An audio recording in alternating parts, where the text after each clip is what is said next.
Hello everyone, welcome to Swathi Sai channel. ఈరోజు మనము రవ్వ దోశ ఎలా చేస్తారో మనం చూద్దాం. ఇది మనకు స్ట్రీట్ సైడ్ కానివ్వండి, హోటల్లో చేసే విధంగా చేసుకుందాం.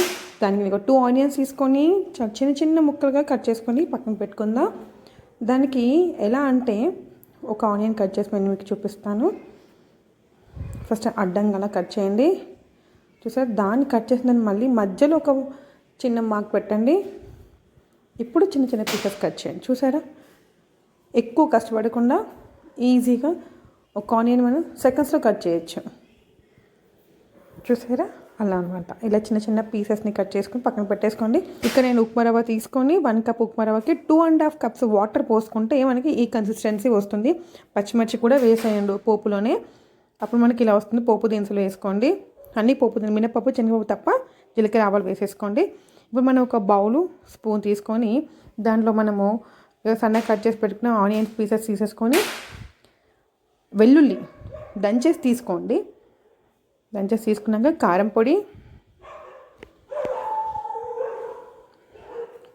ఇంకొక స్పూన్ కారం పొడి, ఉప్పు వేసినాక మీకు దగ్గర వెల్లుల్లి రెబ్బ టైంకి లేకపోతే అల్లం వెల్లుల్లి పేస్ట్ వేసినా పర్వాలేదు, సేమ్ అదే టేస్ట్ వస్తుంది. సో తర్వాత ఇప్పుడు మనం కొంచెం ఒక 2 table spoons of oil mix చేద్దాం. ఆయిల్ ఎక్కువ అయిపోయింది అనుకుంటారేమో, మన అవుట్ సైడ్ తినే ఫుడ్ కన్నా మన ఇంటి ఆయిల్ కాబట్టి పర్వాలేదు. ఆ టేస్ట్ రావాలంటే కలపాల్సిందే. సో ఇలా వస్తుంది. మొత్తం మిక్స్ చేసుకున్నాక ఇప్పుడు ఒక స్టవ్ ఆన్ చేసుకొని ప్యాన్ పెట్టేసుకుందాం. ఇప్పుడు మనము రెడీ చేసి పెట్టుకున్నాం కదా దోశపిండి, అందరూ తెలిసిందే కదా. దోశపిండి తెలియని వాళ్ళు, దోశపిండి ఎలా కలపాలో తెలియని వాళ్ళు, నేను డిస్క్రిప్షన్ బాక్స్లో లింక్ పెడతాను, అది చూడండి ఒకసారి. దోశపిండి కలపడానికి ఒక చిన్న ట్రిక్ ఉందన్నమాట. మనం నానబెట్టేటప్పుడు ఏవేవి యాడ్ చేసుకోవాలని, అది యాడ్ చేసుకుంటే చాలా టేస్టీగా వస్తాయి దోశలు. యాక్చువల్గా స్ట్రీట్ సైడ్ బండి వాళ్ళు ఉంటారు, బండి వాళ్ళు కానివ్వండి, హోటల్ ఇదే ట్రిక్ యూజ్ చేస్తారు. ఒకసారి మీ లింక్ డిస్క్రిప్షన్ బాక్స్లోకి వెళ్ళి లింక్ ఓపెన్ చేసి తెలుస్తుంది. ఇక్కడ నేను కొంచెం అప్పుడు మనం రెడీ చేసి పెట్టినాం కదా, ఇప్పుడు ఆ రవ్వని ఒక స్పూన్ యాడ్ చేశాను. ఇక్కడ మీరు రవ్వ కొంచెం కావాలంటే కొంచెం కూడా యాడ్ చేసుకోవచ్చు, కొంచెం ఎక్కువ కావాలంటే ఎక్కువ కూడా యాడ్ చేసుకోవచ్చు. మనకు బండి వాళ్ళ మాత్రం కొంచెమే వేసేస్తాడు రవ్వ. ఇప్పుడు తర్వాత దానిపైన నేను ఏం చేశానంటే, ఆనియన్ ఉంటుంది కదా మనం కట్ చేసి పెట్టుకునే, అది కొంచెం ఆయిల్ వేసి, చిన్నపిల్లలు అయితే నెయ్యి వేయండి, యాడ్ చేసుకొని స్ప్రెడ్ చేసుకోవడమే. చూసారా, ఎలా స్లోగా స్ప్రెడ్ చేసుకోండి. లైట్గా కాలాకే స్ప్రెడ్ చేసుకోండి. లైట్గా కాలనివ్వండి ఫస్ట్ దోశని, అప్పుడే స్ప్రెడ్ చేసుకోండి. లేదంటే పిండి ఉందనుకోండి దోశ మొత్తం, అప్పుడు ఏంటంటే అది మొత్తం ఆ పిండి అనేది స్పూన్కి ఎక్కువ అంటుందన్నమాట. సో అంటుతుండడం వల్ల మనకి దోశ అనేది ఆ మధ్య మధ్యలో హోల్స్ వస్తాయి. అందుకని కొంచెం కాలనివ్వండి. అలా బ్రౌనిష్ వచ్చేసి చుట్టుపక్కల ఇప్పుడు మనం ఒక స్పూన్ పెట్టేసుకొని స్లోగా తీసేసుకుందాం.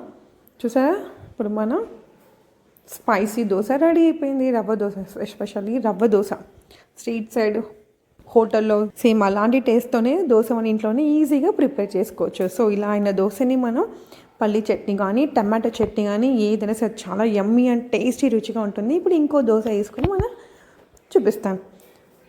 మనకు దోశ పిండి ఉండాలి కానీ చాలా వెరైటీస్ చేసుకోవచ్చండి.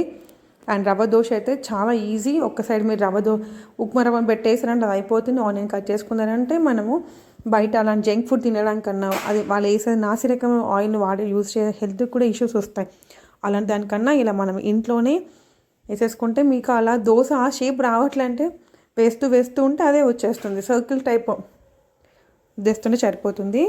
సో దీనికి కూడా కొంచెం ఉప్మా వేసుకొని ఆనియన్స్ పేస్ట్, స్పైసీ మనం కారం ఉప్పు కలిపిన ఆనియన్స్ పేస్ట్ వేసుకొని, ఒకటి ఏంటంటే హోటల్, ఇంకోటి ఏంటంటే ఇలా ఆనియన్ పేస్ట్ రబ్ చేశాక మొత్తం దోశ మొత్తం స్ప్రెడ్ చేశాక మధ్యలో పొటాటోని స్మాష్ చేసి దాన్ని పోపు వేసుకుని ఆ పొటాటోని కూడా పెడతారు.